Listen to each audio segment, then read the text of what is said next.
that metal was made for. The third location show in a row, I might add. Now for tonight's program, we're going to be on location at Milton Keynes Bowl. There it is, you can see it right behind me. And we are bringing you Metallica Meltdown. Yes, all the action from this great gig that's really taken over from Donington Monsters of Rock this year. We are talking interviews and live performances with Diamond Head, The Almighty, Megadeth, and of course headliners Metallica. So this is the show that's always more than Metallica, Headbangers Ball.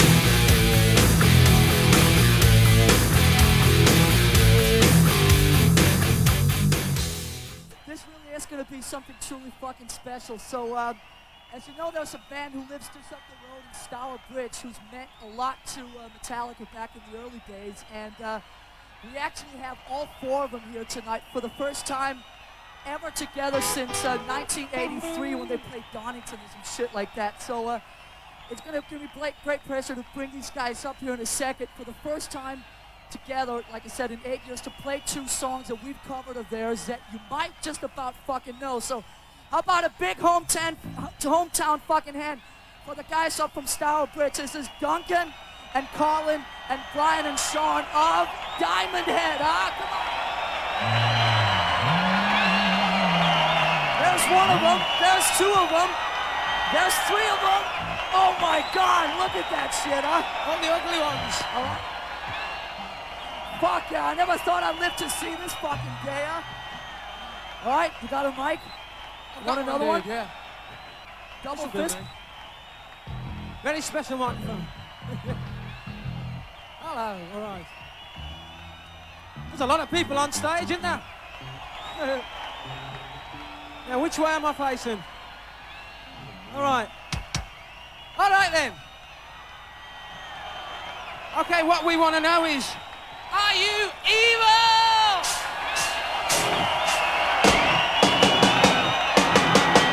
Well, are you fucking evil, you lot?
Wait for it!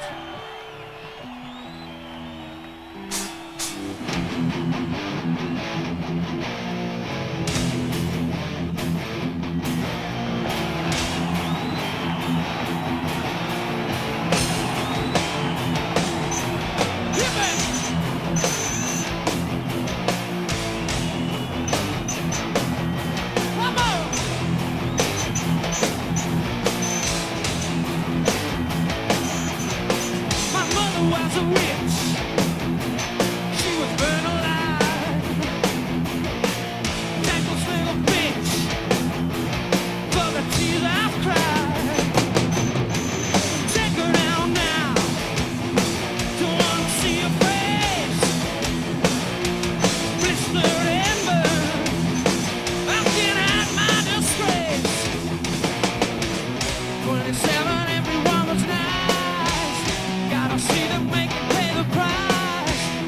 See the bodies out on the ice.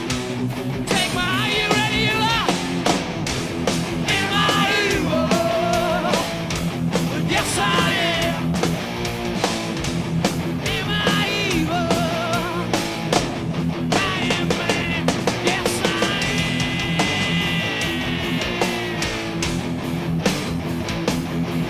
Never watched my mother die. I lost my head. Friends now I saw.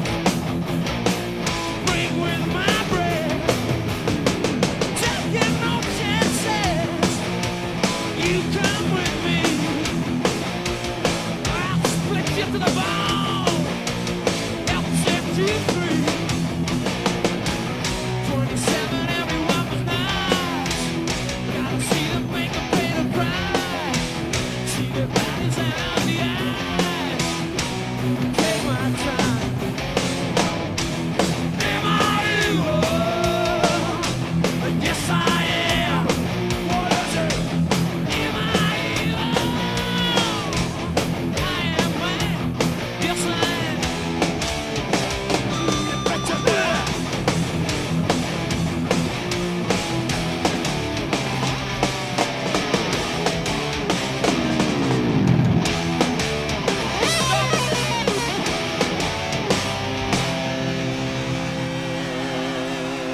All right then, how's that it? Come along, though. Diamond Head, The Almighty, Megadeth and Metallica. What a great lineup, and we're kicking off our coverage of the festivities at Milton Keynes Bowl, headlined of course by Metallica, by travelling a few miles away from the venue to the slightly more sort of serene and relaxed surroundings of Great Linford Manor, and that's where Diamond Head are celebrating their opening slot on the bill, and of course the release of their new album Death and Progress. And I'm joined by Brian Hello. and Sean right next to me. Now I guess I should say to you guys, how are you doing? Because Brian, you've actually been a little bit poorly recently, haven't you? You've had shingles. How Yeah. are you today? Yeah, I'm not too bad today. I played fine on Thursday night at the Underground. You had a bit of a warm-up gig. Yeah, I just wanted to see if I could play all right, and it seemed fine. So I'm going to be great today. The crowd seems to lift you. Of course. You know, once I realised I could play in the sound check, that sort of gave me a bit of confidence. But the crowd definitely lift you up. Good. And of course, I'll leave all the running about to Sean, Sean. so I right. can just concentrate on my fretboard. So what I are played really well, I think. good. So what are your feelings on the gig today? Because it's probably not the biggest show you've ever played, but it's probably the most It is important. the biggest. It It is the biggest. The only other big show of this size was Donington. Donington 83, which was with Whitesnake, and I would imagine when we were on, first band about 2 o'clock, there were probably about 35,000, 40,000. Oh, right. Hopefully there's going to be 60,000 here today. Brilliant. How are you feeling about it, Sean? Well, it's just a really important gig for us to do, you know. It's a great honour to be up there after all this time, to come back and sort of start again right at the top. Absolutely. Yeah. With a bang. Yeah. What do you think is the greatest challenge about playing today? Well, obviously opening. Mhm. We opened it before at Donington, and that was really hard, you know. People are cold in the afternoon. It might be 4 or 5 o'clock in the afternoon, but I think to most people it feels like about 7 o'clock in the morning when the first band comes on. And the challenge is to compete with all these bands that have been on the tour and on the road and making albums for the last 10 years. 10 years, and we've been sort of doing nothing. Yeah. I mean, do you think it's also a chance to show fans that may not be that familiar with you the diversity of Diamond Head, because Metallica covering some of your songs has maybe given them a one-dimensional view of what Diamond Head's about? That's a good point, yeah. I'd agree with that, yeah. We are quite diverse. That's a very nice point, well done. Okay. All right, well, we're going to talk some more to Sean and Brian in just a moment, but I right might say now... something then as well. I hope so. Right now, by the miracles of modern television, we're going to fast forward to about 4:30 this afternoon, and we're going to see Diamond Head live on stage at Milton Keynes Bowl. Can we watch? You can. Truckin.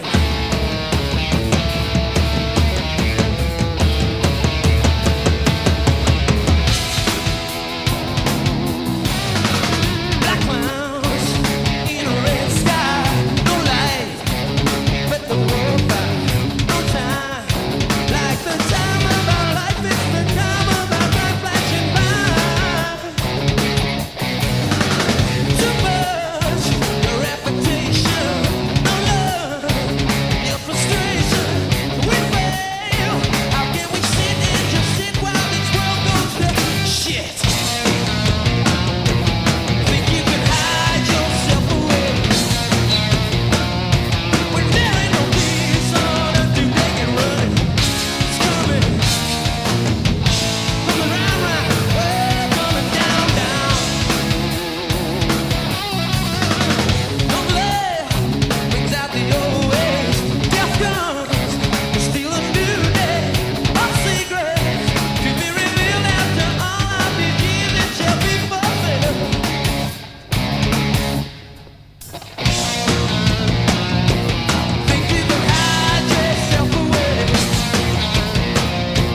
on location in the slightly more relaxed surroundings of Great Linford Manor with Diamond Head, and Sean and Brian are still here to answer some more questions, and we talk a little bit about your new album, Death and Progress. Now you guys have kind of been promising a comeback for probably just about over 2 years. Why has it taken so long? Albums take that long to record these days. I wish they'd take 10 days or 2 weeks, or we could go and make like Elvis's first record, you know, on the Sun label, when he just goes in as a jam for a few times, and there you got history in the making. But rock albums seem to take a long time these days. Drag on. Has it changed a lot from when you were recording, you know, 10 years ago? Yeah, the first album took about 7 days, the second album about 3 weeks, the third about 2.5 months, and this one took about 5 months to record. Really? What has taken I don't know the time? I don't know. I mean, it's just going to different studios, organising things, rehearsing, doing different songs. You just end up wasting time, you know. We're concerned with objectivity though as well, so sometimes you need space and time in between the recording and the making of the album to actually get back home and sort of be objective about the music you're making again, you know, because you don't just want to, you know, just do it and not think about it. Yeah. And we're pretty careful, not too careful. Still some spontaneity there, isn't there? Brian? We're careful about what sort of songs are classed as a Diamond Head album. But we're lucky enough to be able to do the album in Birmingham this time, so we could drive home every Home night territory. and play it on Sean's little Walkman thing. And Home's where the heart is. Now you also had some special guests on the album as well. Could you tell us a little bit about who contributed and what you think they brought to the album? Brian can give us the Tony story. Yeah, well, Tony Iommi's on the first track. Tony. One of our heroes. Symptom of the Universe and Hole in the Sky and all that. So they said, do you want to write a song with Tony Iommi? And of course we said yeah, and we went round his house and put some riffs together, and that was really great. So and make it sound exciting, Brian, as well. well, I'm a bit under the weather. He's a bit under the weather, so hold up. Dave Mustaine. You do the Dave Mustaine one. Mr. Mustaine. Oh, as Dave well. Mustaine, yeah, Dave Mustaine. Well, You play guitar? yeah, he played guitar. He does play guitar, yeah. Well, you're no, right. on your record. Though. Yeah, he did. You produced one of the tracks Yeah, as well? he wasn't going to actually play guitar. He actually phoned me and said, would you like some guitar on this record? I said, yes, please, as much as you like. You know, just do it. You pleased with the result? Yeah, of course. I expected Dave to do what Dave does, you know, something radical, something tough. He calls it that killer tone, is what he calls it. So we wanted a bit of that, and he gave it to us. So, right on, Dave. Nice one. Well, it's been 10 years since your last album. Do you think that you've taken up where you left off, or do you think that you've kind of had to reinvent the band and its sound? I think the band has reinvented itself. It's different having different players in the band to give it a different angle. Carl's done a really good job of the drums. The bass is a different style to what we normally had. But I think you're right. We've had to sort of define what we were capable of doing, because with the last album, the Canterbury record, we tried too hard to be too much too soon. So with this one, we were well aware that we couldn't afford to do that, because we at least had to finish a good record, you know, and for it to have a focus of some description, which I think we achieved, I hope. Good. All right then, well, we'll talk some more about the album Death and Progress, but right now we are going to show you some more live performance from Diamond Head. The dogs are howling and the night is black enough to turn, to hold up that fire burning flame of love. And when the darkness comes like a day for a song, you take a run to my world, and we'll never come down. 'Cause when we're up, and we'll never stop trying.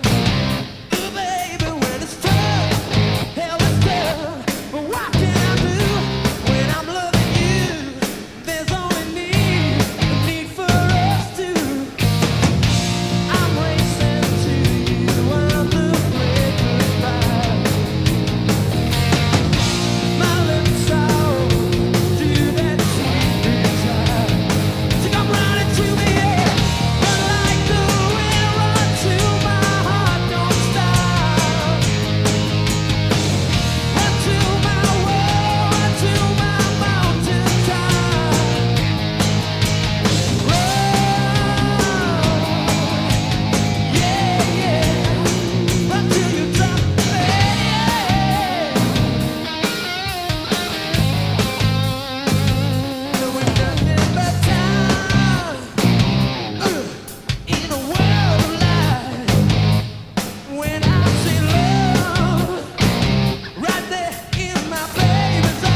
talk to Diamond Head before we head off down to the Milton Keynes Bowl to join, I guess, about 60,000 other metalheads enjoying the sunshine and, of course, the great lineup headlined by Metallica.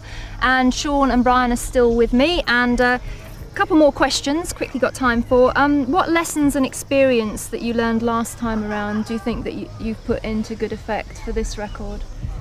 Because I know you had some like record company problems and stuff. I think basically to just go with what we know, you know, go with our experience, go with our instincts, and try and be as honest to ourselves as we possibly can. Because in the earlier days we were a bit naive and we were a bit push me, pull me anyway, you know. We'd go whichever way anybody sent. If somebody sent us down the King's Road to buy some silly shirts, we'd do it, you know, and wear them. Where did these come from? Oh, these are my own fault. Only me. I can be blamed for those. It's also important to have some good people around you as well, isn't it? Because it seems that the experience I've had of the people that are working with you now, they seem really on the case. Yeah, they really care about Diamond Head and care about the legacy that not only that we left, but hopefully the new one that we're trying to invent. And well, you know, caring's the theme. Caring's the key. Good.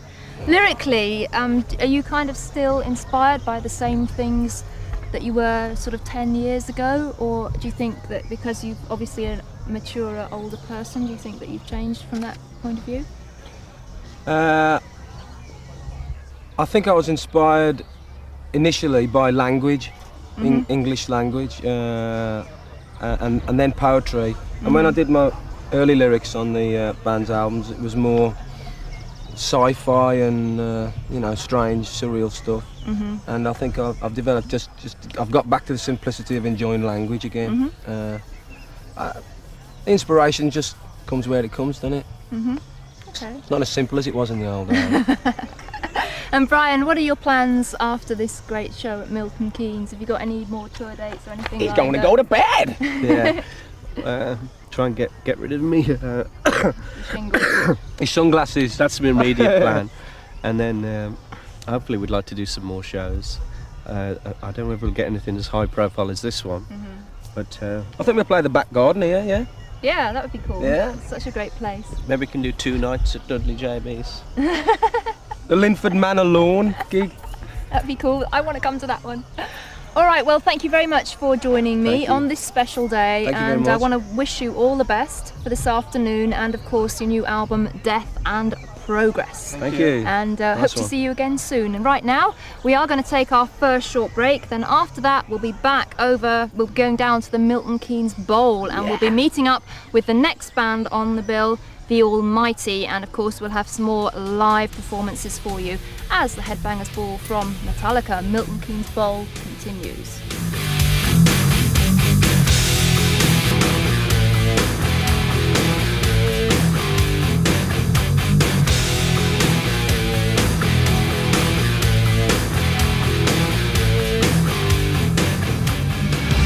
Stage at the Milton Keynes Bowl to meet the next band on the bill. Just a little earlier there you saw Diamond Head, and now it's time to meet the second band playing here today supporting Metallica, and that is The Almighty, and I'm joined by Ricky and Pete. So how are you guys doing? Very well. Thanks. Good. Lovely day for it, isn't it? For what? Lovely day for what? For playing a gig. Playing a gig, right, okay. Perfect. Definitely. Now I know you guys are big fans of Alice in Chains, and obviously they were playing here before you got the gig. How did you feel when you were told that they'd had to cancel and you'd got the slot? Obviously we were disappointed for them, you know, but at the end of the day we were, you know, really, really happy because it's a great opportunity for us. You know, it'd been great if we could have been on the bill as well as Alice in Chains, but you know, things happen. And so Pete, now this is kind of like playing Donington 2 years running, isn't it? Because you were on stage last August in Donington, and there's no Donington this year. So how do you feel about that? I feel really good because that means 2 years in a row for this style of music we're pretty much playing the most important outdoor show of the summer. It's really unfortunate that Donington doesn't happen this year because it's kind of become a tradition, but this is kind of taking the place of it, so we're really pleased. Well, congratulations. Now, how do you feel about going on the Metallica diamond-shaped stage? I went out before the doors were opened and had a bit of a walk around it. It's a bit weird. It's very, very big and there's a lot of ramps and stuff, so it'll be interesting. That's all I'm going to say. Now, you guys have been on tour with Iron Maiden, and I know that you played a lot of places that you hadn't been to before. How did that go? That was brilliant. We went to Italy, which we've never been before, and the reaction there was totally amazing. I mean, the crowds just went berserk. That was great. We also played down in the south of France, which we've never been down there before, and the whole tour actually was very good. Good. Now, when you played Donington last year, Pete was new to the band. You were just about to go and record an album. Do you now feel that you're much better equipped for this show, this particular show? Actually, yeah. I feel a lot more comfortable with it. I'm nervous today, but I was about 5 times as nervous at Donington. Just, yeah, you know, having an album under the belt with myself and the band and stuff. I feel Lots of touring experience. Yeah, the Iron Maiden tour did a lot for that as well, you know. I feel very much settled in and a part of it now. Okay, well, we're going to talk to Ricky and Pete lots more, but right now we're going to show you some live performance from the Almighty right here at Milton Keynes.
hotting up here on this special edition of the Headbangers Ball from Milton Keynes with Metallica and of course all their support bands. And the weather is really hotting up now. It's pretty hot here backstage, and as you can see, I'm still with Ricky and Pete from The Almighty.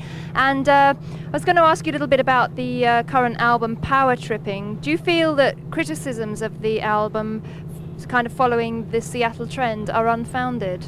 Yeah, very much so. It seems to be that when you try a different tuning on the guitar, or you try something a little bit different, suddenly now people say, oh, you're trying for a Seattle sound. And that's not the case at all. We just, you know, when we wrote the songs, nothing was contrived. We just, you know, whatever we wanted to do, we did. And, you know, sure, we listened to a lot of stuff from there, and obviously whatever you listen to has got to bear some influence on you, but it wasn't a case of like, God, we've got to suddenly, you know, get this Seattle. I don't even know what it is, you know. To me, all these bands that come out of there are really good, and to be put into another category like grunge or Seattle category, it just sucks, you know. But there's so much diversity on your album. There's probably only 2 songs that sort of follow that kind of style anyway, so... Exactly, that's what I think.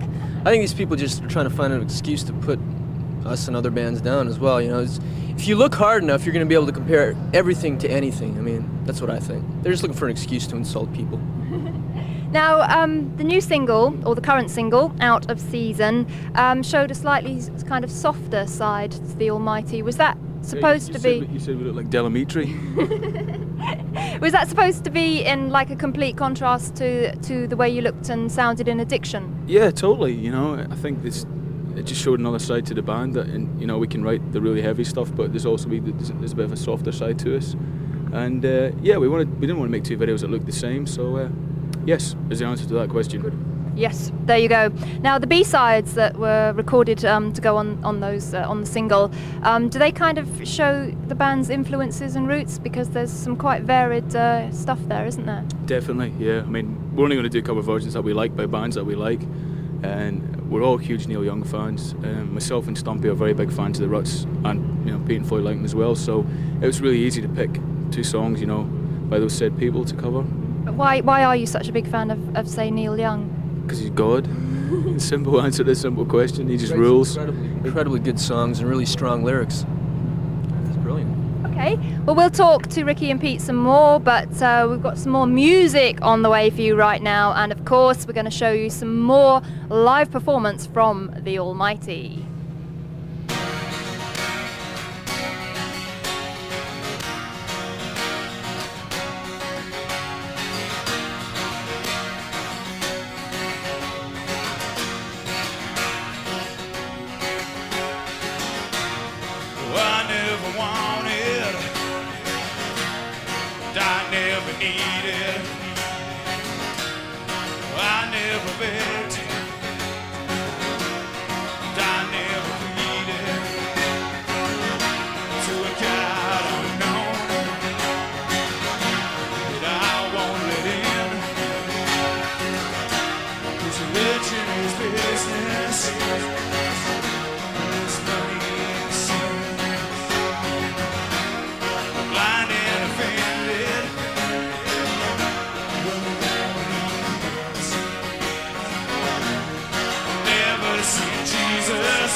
Inside a church, now the pain.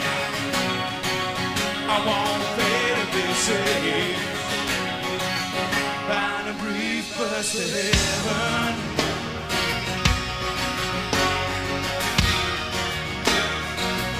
Find a brief bus to heaven.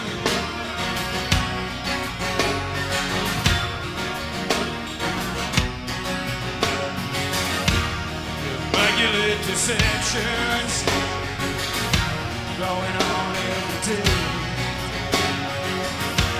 To follow the clowns through the circus away. Reaching for something that's never been felt. It's tightening the grip. Your Bible belt. Dead-eyed disciples sing to Jesus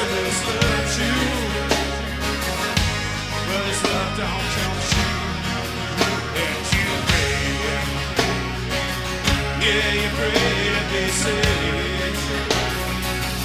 Find a brief bus to heaven.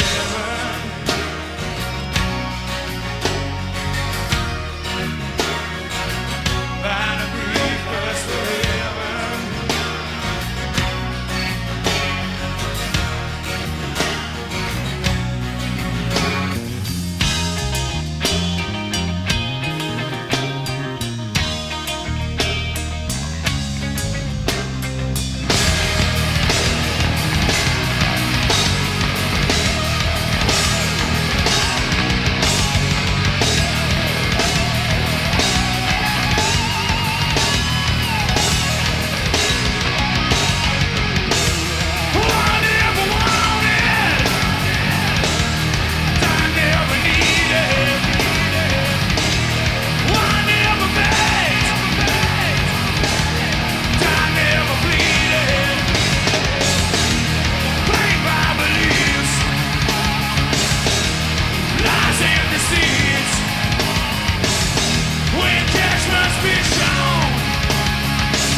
At Milton Keynes Bowl, and we're in the little artist's dressing room area, and as you can see, actually, if we have a little look around, it's not particularly large here, and there are 3 bands here. I think Metallica have their own little separate bit over there somewhere, but anyway, Ricky and Pete from The Almighty are still with me. Few more moments to talk, and Ricky, I understand there's a problem with the album cover for Power Trippin, and that you've been forced to make a few small changes. What's the story there? Well, yeah, unfortunately we found out that it's like a copyright infringement on the cover that we've got at the minute, and as from the 22nd of June in North America and the rest of the world, we've had to change the cover. It's not drastically different. There's a sort of colour's been added to it and it's been distorted a bit, but unfortunately we had to do it, so there's nothing we could do about it.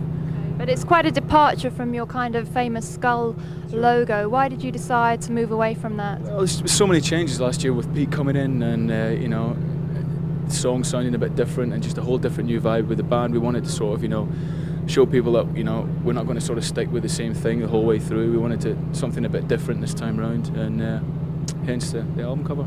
Okay.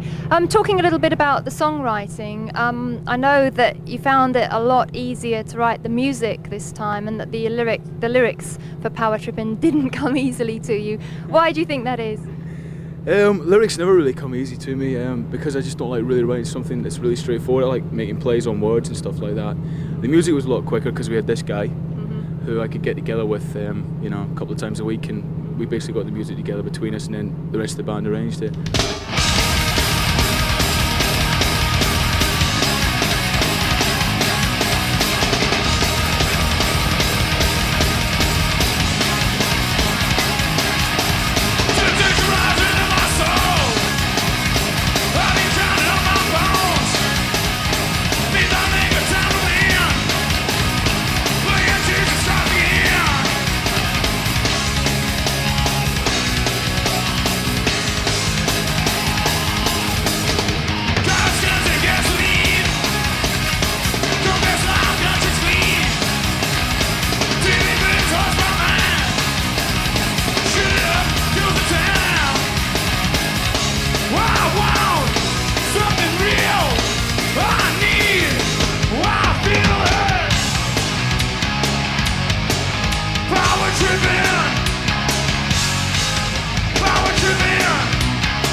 but we have a few weeks off after this, right? And we're actually we've already got some ideas we're working on that might be used as B-sides, or we might end up saving them for the next album. But we don't want to get caught coming off the next tour, you know, and all of a sudden, my God, you got to come up with 12 songs. We want to, you know, basically make really good use of the time that we do have while we're out on tour, so we have a good, strong sort of stockpile of stuff by the time the tour's done. But is it a constant pressure on you to keep coming up with songs? Yeah, definitely, yeah.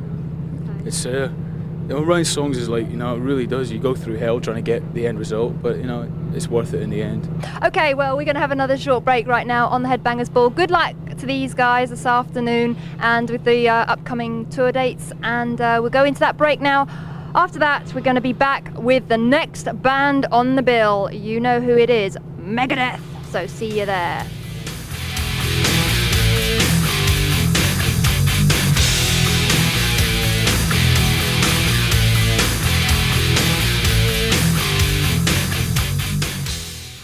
Backstage again at Milton Keynes at the Metallica show, and next up tonight we're going to meet the band who are going on just before Metallica actually, and I'm very pleased to welcome Dave Mustaine from Megadeth. And Dave, unlike the other bands we interviewed them before they went on the stage. We're now talking to you after the gig, so I have to ask you, how did it go for you tonight?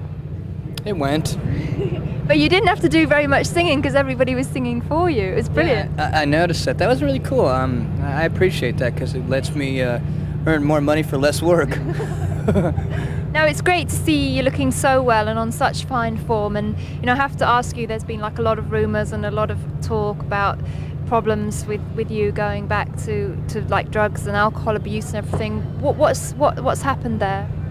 Well, there was a period where I kind of had some trouble, and that's about 3 months and a day behind me. You know, things were just really tough for us in the United States. We had some problems with touring and such, and I was really lonely, missed my wife and my son a lot, and one drink turned into a couple of drinks, and I'd always said that, you know, there's a chance on down the road that I'll have a drink, and you know what, I did, and you know, I'm alive, I'm doing well, and you know what, I can't say I'll never drink again still, but I know for right now, today, I'm feeling better than I ever have. I mean, how are you coping with those pressures? Because your career must put so many pressures on you. It must be like a double-edged sword, like salvation or destruction. Yeah, it's like having a truck parked on your balls. The pressure, it's excruciating. Sometimes, you know, I was really thinking about not playing anymore because my personal health and my relationship with my wife and son is more important to me than you know, making money and playing on tour. You know, I love giving music to people, and I would just as soon make albums and let people hear it that way than try and kill myself and end up overdosing because of being on tour for too long. You know, because it's very lonely out here. It gets really, really lonely. That is if you have a life, you know. So do you think this last sort of episode has helped you to maybe put things in perspective a bit more? Well, it's improved things with the band. We've gotten closer again.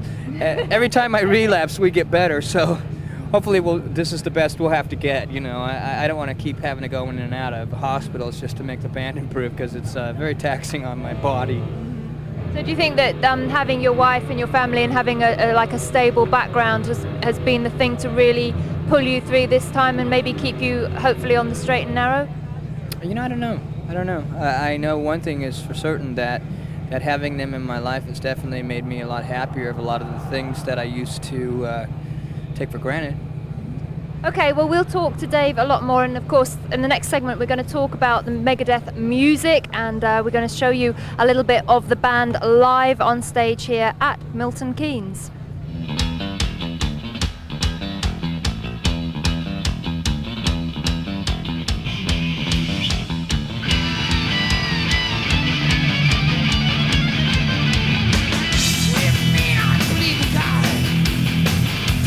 Every day. What do you mean I support your sister? I'll go to court when I have to. What do you mean I get to work on time? Got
be returning to Megadeth very shortly. We've got a little commercial break on the way, but before we go into that, I'd just like to introduce you to somebody who has no doubt been enjoying the show here today, and that is King Diamond. How are you doing? Have you had a good time today? Very much so, yeah. Absolutely. Now, we were at the Dynamo Festival where you headlined a couple of weekends ago. How did that go for you, King? Because I know that you had a little bit of a sore throat. You weren't able to do the interview with us. How did the gig go for you? I managed to get through it, but it was very much because of the audience, because they gave a lot of energy, and all this stuff, and I needed to press so hard with the muscles and everything just to get the right notes out, and it was tough, but if there hadn't been so many and that crazy there, the audience, it would have been a hard time for me. Because just prior to that, of course, you played with Metallica in Copenhagen, and was that like a really good lifetime ambition for you to play with Metallica? Absolutely, yeah. Absolutely, it was great. And then in Denmark, in front of a home audience, and even though we played at 4 in the afternoon, broad daylight and everything, it's great. Everybody was like, kind of like the Dynamo. It was just, there was 30,000 there. Do you find it at all ironic that a band like Metallica, one of many bands influenced by you, are now that much higher above you, and that you've come back kind of supporting them? Is that kind of ironic? How do you see it? Not really.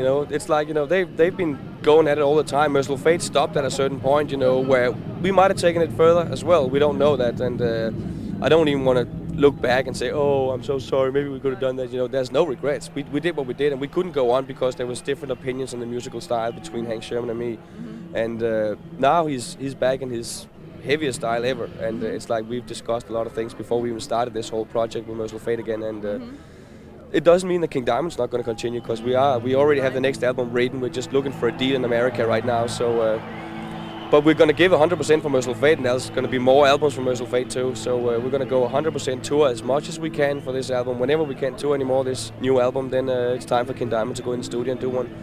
So the new album is called Into the Shadows, and it's out a little bit later this month. Very quickly, preview of that album? It's very genuine Mercyful Fate, there's no doubt. When you hear it, you'll be taken back to almost 85 style-wise. The sound is definitely updated, much better production, all this, but it's Mercyful Fate the whole way through, there's no doubt about it. And I think all the members have learned a lot from being away from the band and doing different things. They got way better skill now. I can hear that on the album, they're playing much better. So Hank has been involved in some AOR kind of poppier version, of stuff. A band, and it's done him some good, obviously. So it's good. We feel really good about it now. And you're based in Los Angeles now, aren't you? Dallas, Texas. And you're happy about being over in the States? Actually, yeah, it's very nice there. I used to live in LA at a time, but it was not quite my scene. All right then, King Diamond, thank you very much for talking to us. I'm going to let you go off and enjoy the rest of the Metallica gig. You can hear it there in the background behind us. We're going to have another short break right now, and then after that we'll be back talking to Megadeth. So stay tuned. Thanks to King Diamond.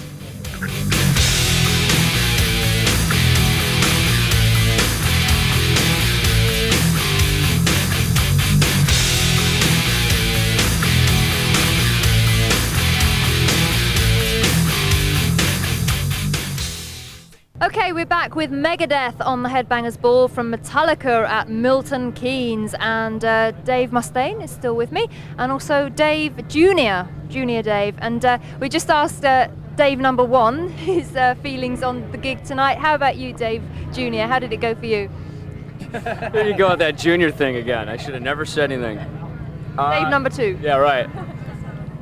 I thought it was a pretty good gig. It was kind of hard to tell the response. There were so many people out there that it was hard to tell how everything was until we finished up with Anarchy, and I guess that was kind of the clincher. It was kind of a little rough. We played Nottingham, Rock City the other night, so to go from that 1,500 to like 60,000 is quite the difference. But I was very happy to be playing on that stage. Right. How did you feel on that Metallica stage with the big pit in the middle?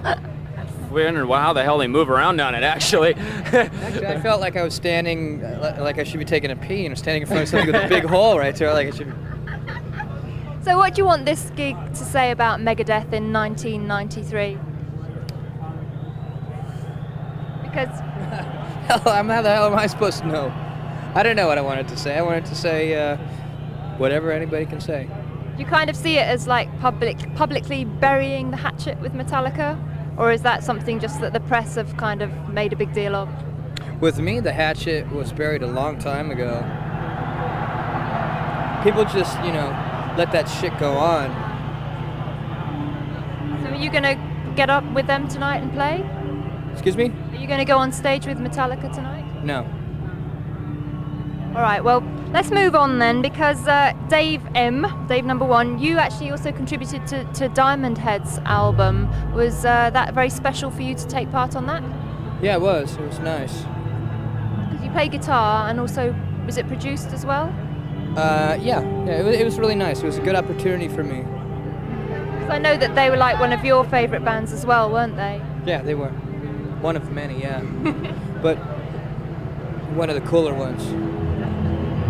Okay, now we showed a video a few days ago on Headbangers Ball, and that was the remixes of Symphony of Destruction done by Trent Reznor. Now, how did that come about? Were you pleased with the results? I liked it. I mean, they, as we'd said before, we liked a lot of the industrial music when it first came out, especially Nine Inch Nails, and it was suggested that we give it to Trent to see what he can do with it, just kind of as an experiment. And when we got it back, it was cool. There's actually two versions of it. There's the regular length version and another version that he added on a whole outro that he tagged onto it. But I actually like the video a lot for it. Yeah. I like the conductor. You take a mortal man and put him in control. Watch him become a god. Watch people's heads roll.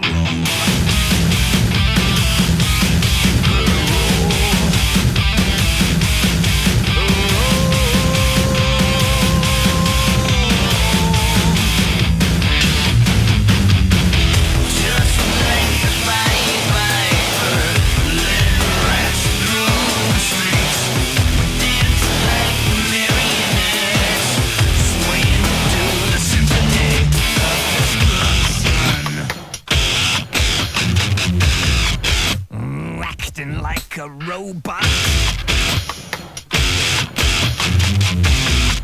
its metal brain corrodes. You try to take his pulse before the head explodes.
Starts to rumble.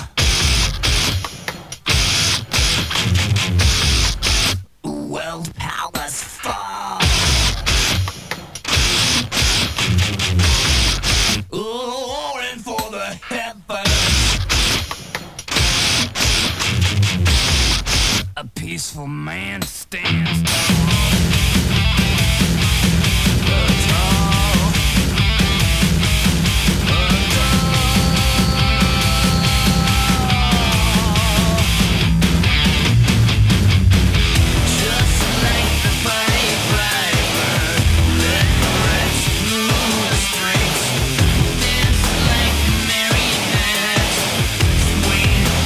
Symphony.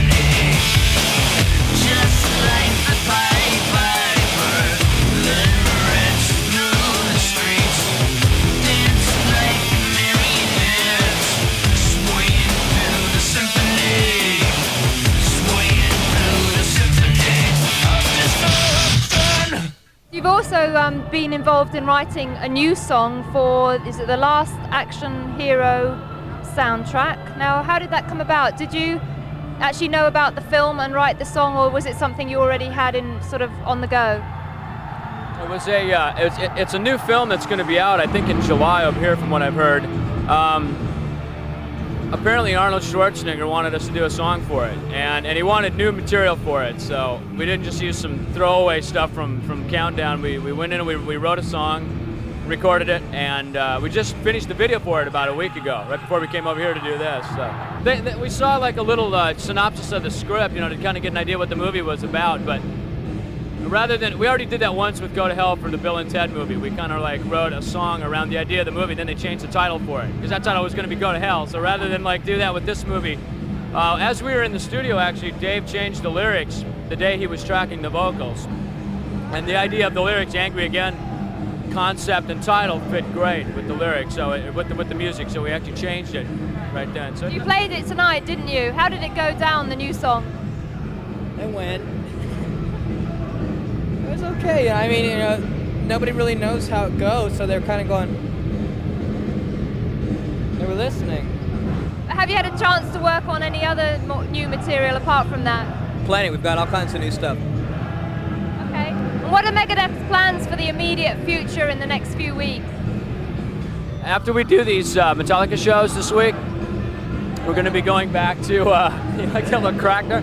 We're doing some shows with Pantera supporting us in the United States, and then we're going out for about 10 weeks with Aerosmith, supporting them on a couple legs of their US tour.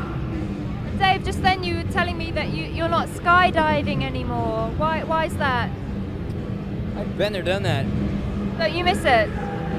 Well, when we go to Florida, I'm going to wrestle an alligator.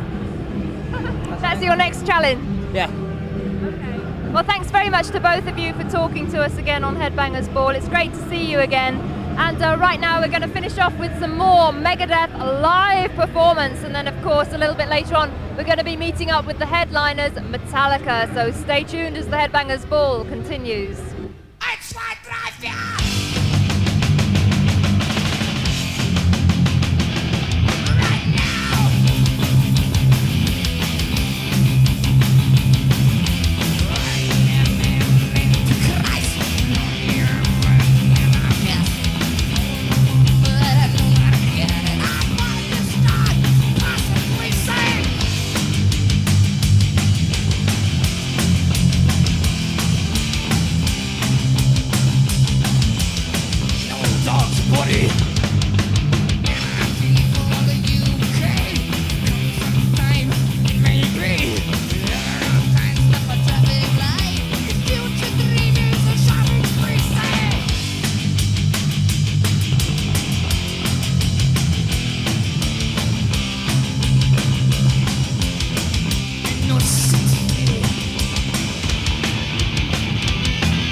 Megadeth live on stage here at Milton Keynes, and as you can see, the sun is setting and the stage is set, in fact, for Metallica. They're on stage right now as I speak, which leads me nicely to tell you that after the next short break, we are going to be meeting up with Metallica with an interview recorded a little earlier today before they took to the famous Milton Keynes Bowl stage.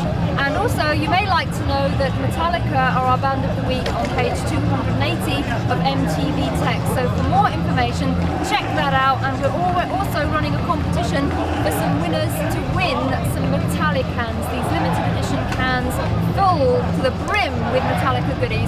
So that's running through page 280 of MTV Text. Check it out and stay tuned for the headliners, Metallica, and I guarantee you it's total Metallica meltdown.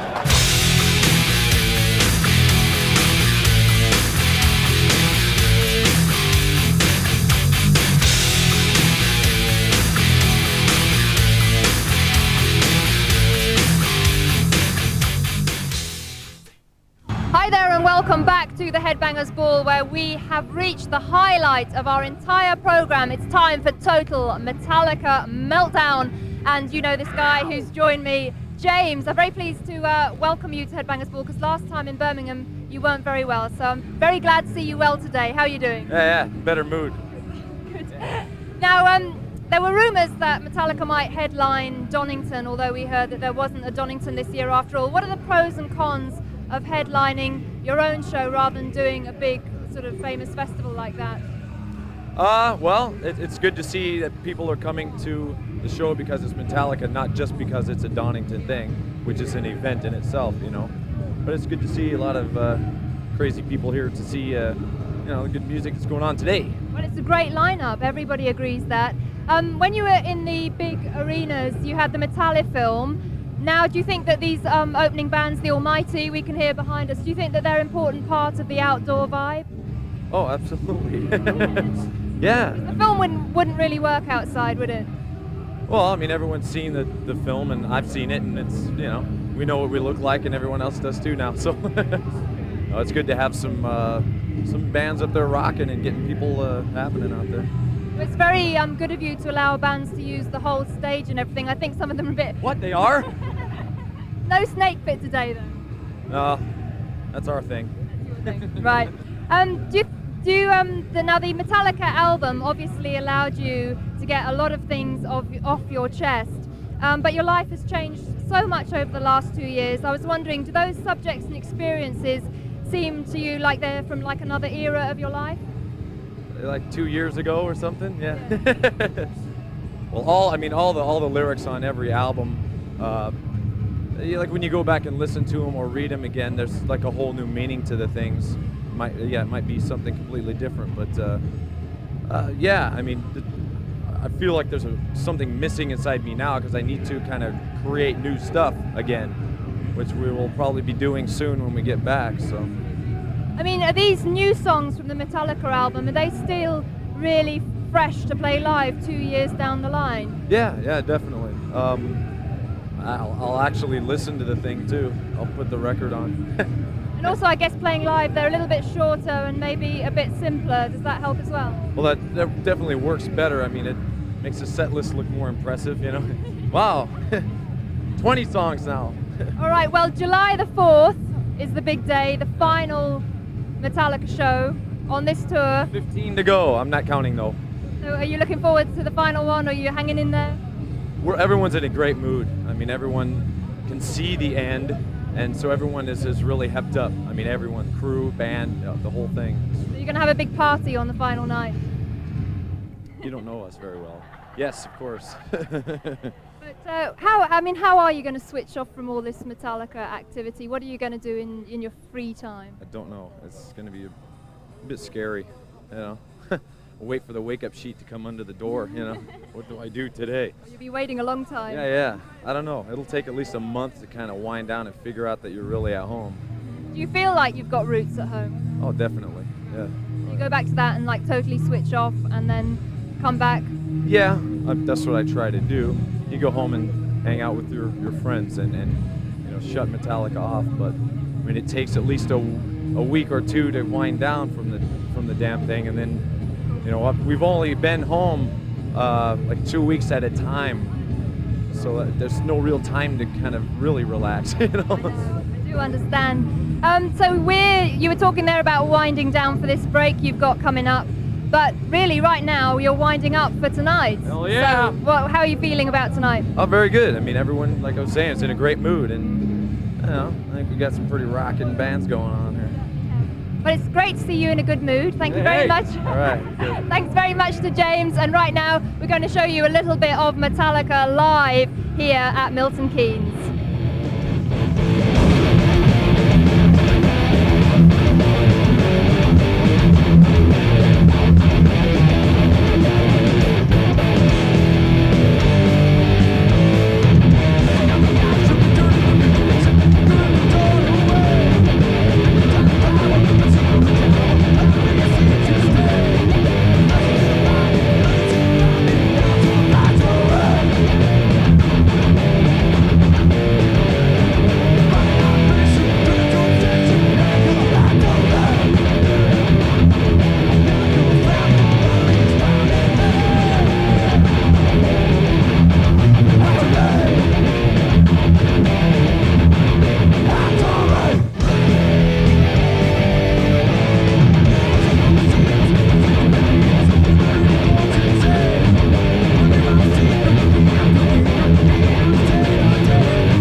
Mr. James Hetfield of Metallica in a very sunny mood, rather like the lovely weather here at Milton Keynes.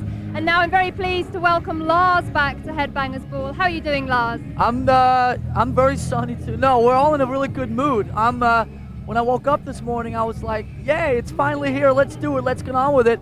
And we came down here. We saw Diamond Head, watched a little bit of these guys, Almighty, which I'm sure you've heard of, and I'm in a really good mood, which is scary.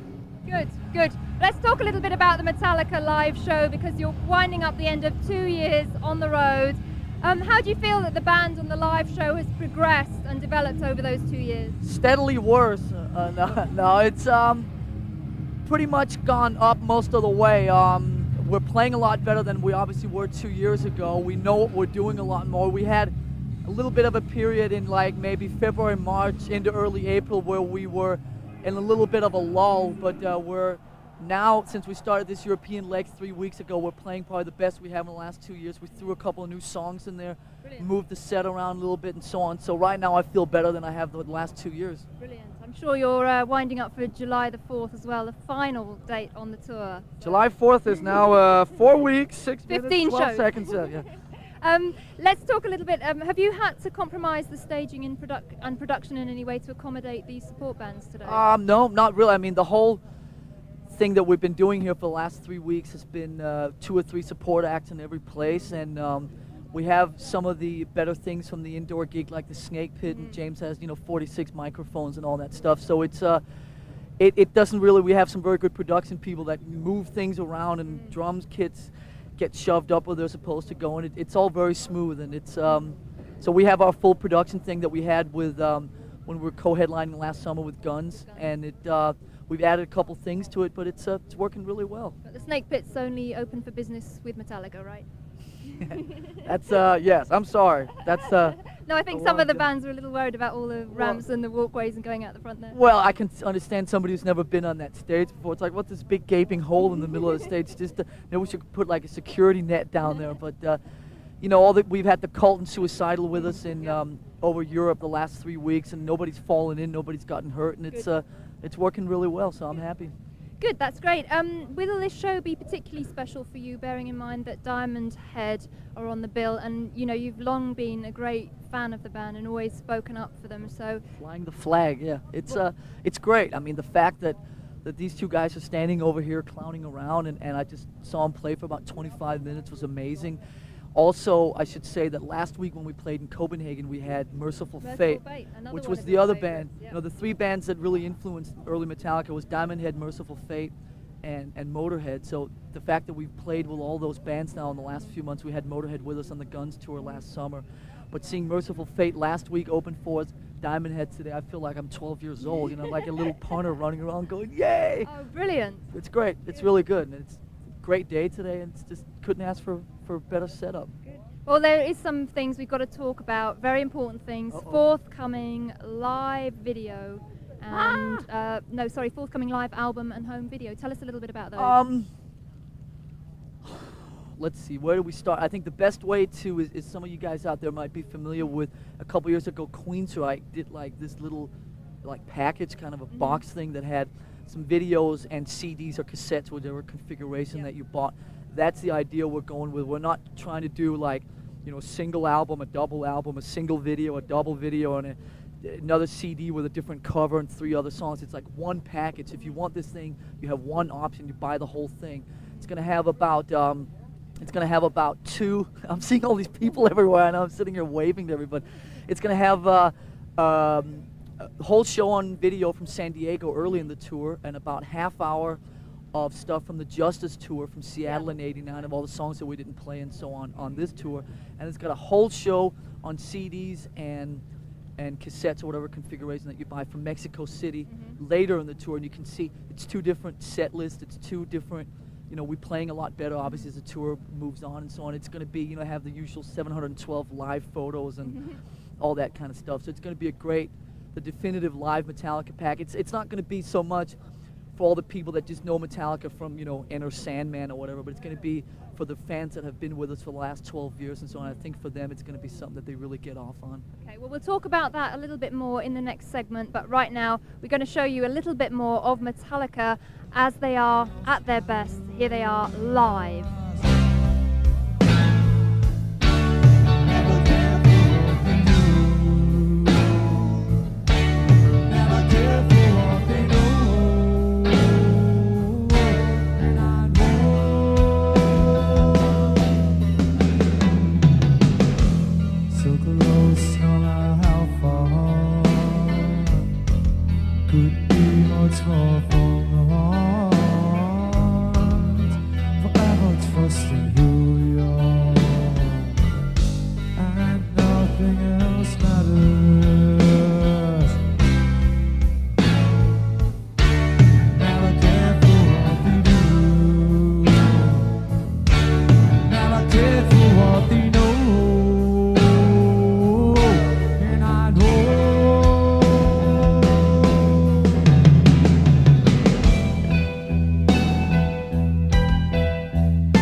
Every day for all something new.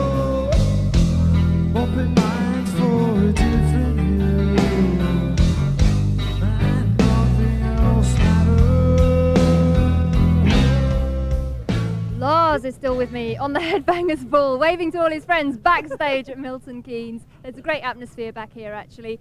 And Lars, we were just talking in the last segment about the forthcoming live album and accompanying home video, and you being such a knowledgeable rock fan, I'm sure you'll agree that a lot of live albums have been a pivotal point in some bands' career, like Kiss, Alive, and Deep Purple, Made in Japan. Do you see that with Metallica, or is it like closing one chapter, ready to start a new one? I wish I could be that philosophical about it. It's just like, we've got all this stuff lying around in all our storage facilities. It's time to clean. No, I mean, on a more serious note, it's going to be a long time until the next Metallica record comes around. And I think that we just feel that it's a good time right now to just push some of this out. More people to wave to. Hi, Mick. How are you?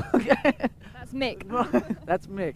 Anyway, what was I talking about? Sorry. You think it's important to make a clean out all your backlog kind of thing? We just, we have so much footage lying around. We have all these shows from the Justice to all this stuff from the last couple of years. I just think that now is a good time. We really want to take a couple of years away from the spotlight. We really want to just be low key. We want, and so on. It just seems right now is a perfect time to just release this kind of thing. Like I said to you in the last segment, it's not something for, it's not like something we think is going to sell as many as the last. It's just for the dedicated fans. For the fans who've been there, and it's like our thing to them, and blah, blah, blah. And I don't think that necessarily maybe live albums mean as much as they used to. If you think back to the 70s, like you were talking about, your Made in Japans and so on. Now with the advent of videos and what kind of role that plays in it, it's just live albums per se, a live album just by itself. Nobody really does that anymore. It's always a live album and a video, and everybody always pays more attention to the video and so on. So I think we're trying to combine the best of both worlds and stuff like that by giving everybody different shows and so on. And hey, we're just doing ours. Hey, like I said, we're cleaning the attic out. Now, you have been on the road for 2 years, which is a tremendous amount of time by anybody's standards. I mean, how have you managed to kind of keep your feet on the ground? Do you think that it seems to me that you've maybe got a little bit of a cynical sense of humor. Do you think that's helped? Yeah. That's the best thing that I finally realize now why we are so cynical and why we have this very silly sense of humor. It's actually very British, as you can probably relate to, but I think it's to keep all the kind of seriousness a little bit at a distance. If you let all this get to you and sit down and one of the biggest bands in the world and 300 concerts and MTV and big stadium shows and all that, it can get a bit much. So we try and approach it all with a really, really loose attitude, and as you're saying, very sarcastic and very cynical. And I think at the end of the day, it helps us get through. I think it also pisses a lot of people off that don't quite understand our sense of humor and so on. But at the end of the day, it's what works best for us, and it's the reason that we can be out here and do this. And for any band to go out and play 310 gigs on a tour, there have to be something wrong with them. And the fact that your way of keeping sane, really. No, I don't know, without giving you all these corny stories about, the road is really home to us and all this crap everybody else tells you. I'm very happy that we're in a position where we have an album that's big enough to allow us to go out and play 310 gigs and to do 25 Milton Keynes across Europe and so on and so forth. And that's a situation that doesn't present itself to you all that often. So we're basically doing it here while anybody cares, because when we come back in 3 years with another album, I mean, who knows? It's so unpredictable these days. Maybe everybody will just say, yeah, Metallica, next. Not. Well. Anyway, very quickly, I know lots of fans want to know what is happening with your fan club. So many people are writing into us for an address. What's happening? I thought I could get out of this clean. The fan club. Well, what happened was on the last couple of records there were some addresses printed that were some people that were appointed by the merchandising company to run these things that weren't doing good enough job. So we basically pulled it. We're in the process right now of trying to set up a fan club with people that we trust. I mean, obviously we get zillions of letters and it's very difficult to keep up with all of it, but we are in the process of trying to, when the tour's over, to sit down and deal with this issue. And like I said, we have somebody who we trust very much, who we're talking to right now about basically overseeing it and setting it up when the tour's over. So that's the latest I can give you now. Okay, so, and you'll keep us posted on that, I hope. Okay, absolutely. now, as we said, July the 4th is the last Day at the Torhout Festival, and then how on earth are you, of all people, going to put all this Metallica behind you and go back to living a normal life for a little while? I like the way you say that. Me of all people, right? Because it is your life, isn't it, Lars? I have no life and I have nothing else. No, in all seriousness, I think it's going to be okay. I think the last few months, I've started to feel the way any other normal human being would under these circumstances, which is pretty burned out. And the only thing that's really keeping us going is the fact that we get up on stage 3 or 4 times a week and play some really good shows. I think it's going to be okay. I mean, people that know me, like you're just saying, people, it's like, I'm going to take a year off. People start laughing in my face. It's like, oh, excuse me. But like I said, I'm in a really solid situation now at home, both relationship-wise and blah, blah, blah. And I feel ready to undertake this whole thing. I really feel that for the first time in my life that I can let Metallica go to the point of getting totally away from it for up to a year. But maybe we'll come back in 3 months and give you some new exclusive on some, Metallica are playing 3 nights on the moon, so I don't know what's going to happen. That's what I kind of caution everybody. It's like, remember, this is Metallica you're talking to, and it's like there are no rules other than Metallica rules, and whatever's going to happen, and whatever, if we take 6 months off, 9 months off, a year, if we take a year and a half, it's like whatever. We're in a position now where we have nobody telling us what to do, which is obviously a great situation to be in. So I feel really good about the next year or so. It's going to be nice to just have some time to yourself. So have you been able to write anything on the road, or are you going to just leave it for a year or however long it feels right for and then get back to it? 0. That's what I was doing. 0. Nothing.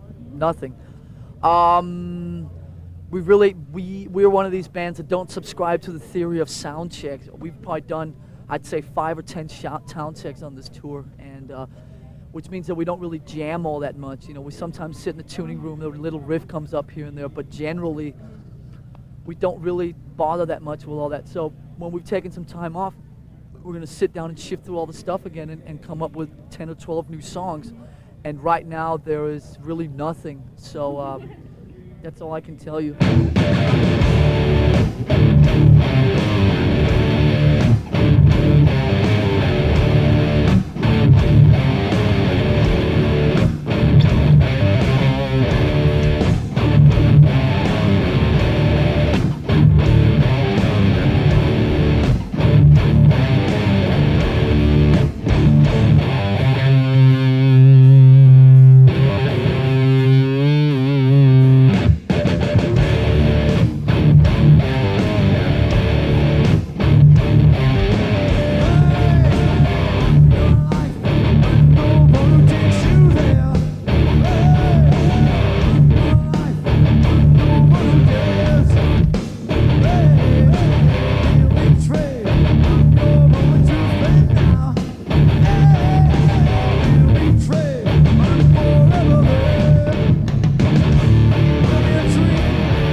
That's the full story on Metallica as we speak here at Milton Keynes Bowl. Forthcoming live album, accompanying home video. Then when the tour finishes on the 4th of July, the band are going to take some time off, nobody knows how much, before they start getting back together again and start writing for the next album. So your thoughts about tonight, Lars?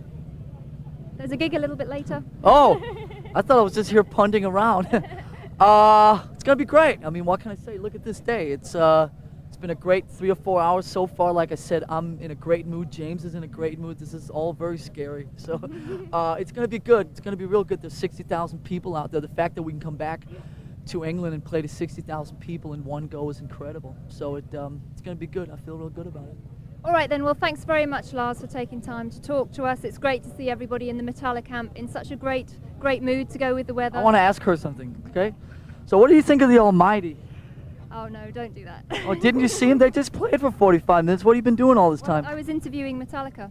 You don't have anything better to do with your time than that? I can't answer. Anyway, we're signing off now from Milton Keynes. We're going to what's the next segment? Well, actually, we've reached the end of the show. Oh, we reached the end of the show, so yeah, it's time would you like to say goodbye? Would I like to say goodbye? Yeah. You should go in and ask your husband how he's doing. I would like to. I'll sit here and talk to these guys, and I'll close off. Can I just tell you what's happening next week? We're in the studio, back in the studio. Hope you've enjoyed the show. I'll leave you with Lars to say good night. I'll see you next week. Okay, see ya. All right, now we got her out of the way. Let the fun begin.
Anyway, I have a gig to do. I gotta go up on stage in a few minutes. So it was good hanging with you guys, and we'll see you soon.